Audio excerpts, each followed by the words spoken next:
Hi guys, welcome back to our channels. In this guide, I'm going to show you how to enable private browsing or the incognito mode in your Safari on your iPad or iPhone. So for that, you need to go ahead and launch your Safari application. Then after, click on this icon right here in the top left corner of the screen.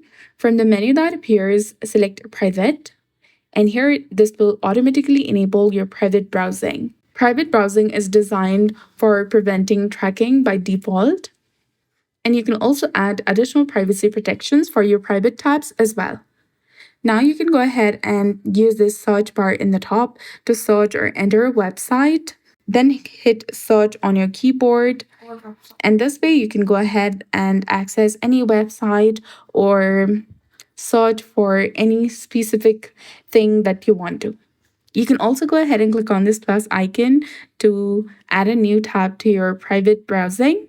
And this way you can browse on multiple tabs on the incognito mode on your Safari.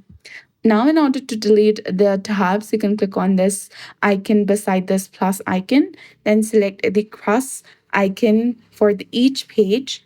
And this way you can delete the private browsing history on your device as well.